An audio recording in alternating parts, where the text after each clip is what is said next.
काँग्रेसचे ज्येष्ठ नेते आणि माजी राज्यपाल डॉक्टर डी.वाय. पाटील यांच्यावर आज अंत्यसंस्कार पार पडणार आहेत। कोल्हापुरात त्यांनी अखेरचा श्वास घेतला। आज संध्याकाळी 5 वाजता त्यांच्यावर अंत्यसंस्कार पार पडतील।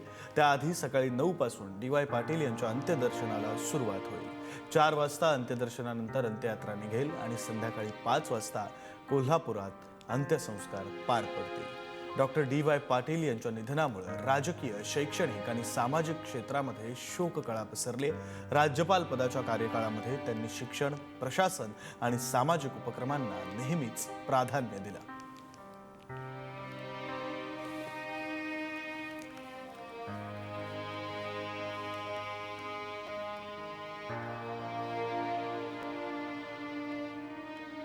आपले प्रतिनिधी शेखर पाटील सध्या आपल्यासोबत जोडले गेलेले आहेत। शेखर सध्या कोल्हापुरात आहेत। शेखर, कोल्हापुरातलं वातावरण अर्थात दुःखद वातावरण असेल। अनेक नेते मंडळी सुद्धा काल भेटून गेलेली आहेत, आजही भेटायला येणार असतील।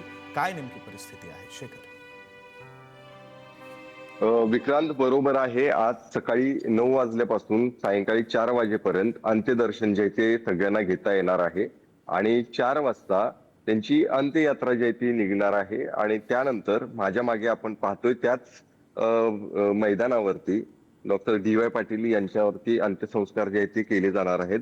आपण जर बघितलं तर हे तेच मैदान आहे ज्या ठिकाणी त्यांच्यावरती अंत्यसंस्कार जे ते केले जाणार आहेत आणि त्याची तयारी जी आहे ती या ठिकाणी सुरू असल्याचं आपण सगळेजण पाहतोय।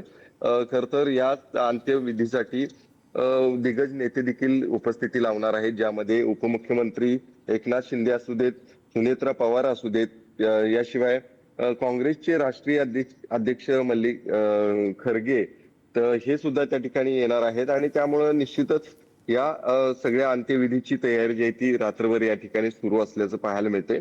आज सायंकाळी 5 वाजता या मैदानावरती त्यांच्यावरती अंत्यसंस्कार केले जाणार आहेत। तत्पूर्वी त्यांचं मेडिकल कॉलेज याच परिसरामध्ये आहे, लाईन बाजार परिसरात, त्या परिसरात जाऊन त्यांचं पार्थिव जे ते काही वेळ त्या ठिकाणी ठेवलं जाईल आणि तिथून अंत्ययात्रेनं या ठिकाणी पार्थिव जे ते आणलं जाईल। त्यामुळं या सगळ्या अंत्ययात्रेला मोठ्या प्रमाणात जनसमुदाय देखील येण्याची शक्यता आहे। आपल्याला माहित आहे की डॉक्टर डी.वाय. पाटील यांनी केवळ शैक्षणिक क्षेत्रातच काम केलं नाही तर सामाजिक क्षेत्रात सुद्धा मोठं काम केलेलं आहे आणि त्यामुळेच त्यांना शेवटचा निरोप देण्यासाठी खर तर अनेक लोक येण्याची शक्यता आहे।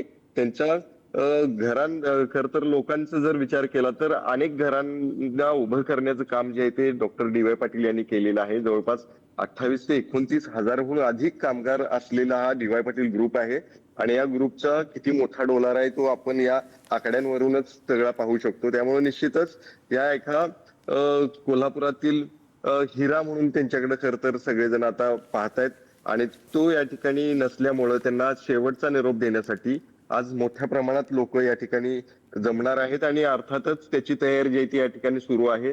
सध्या पावसाचं वातावरण आहे, मात्र तरी देखील या सगळ्या परिसरात ही सगळी तयारी दिसते। सायंकाळी 5 वाजता हा अंत्यविधी सोहळा त्या ठिकाणी होणार आहे आणि त्यानंतर सगळेजणच ज्या डी.वाय. पाटील यांनी कोल्हापूरचं नाव केवळ कोल्हापुरातच नाही महाराष्ट्र आणि देशभरात केलेलं आहे, शैक्षणिक क्रांती त्यांनी घडवून आणलेली आहे, त्यांनाच निरोप देण्यासाठी 5 वाजता मोठ्या प्रमाणात लोक या ठिकाणी येतील। विक्रांत, धन्यवाद शेखर दिलेल्या या सविस्तर तपशिलांसाठी। दिवसभर या सगळ्या घडामोडींचा आढावा, घडामोडींची माहिती ही आपल्याकडून घेत राहू।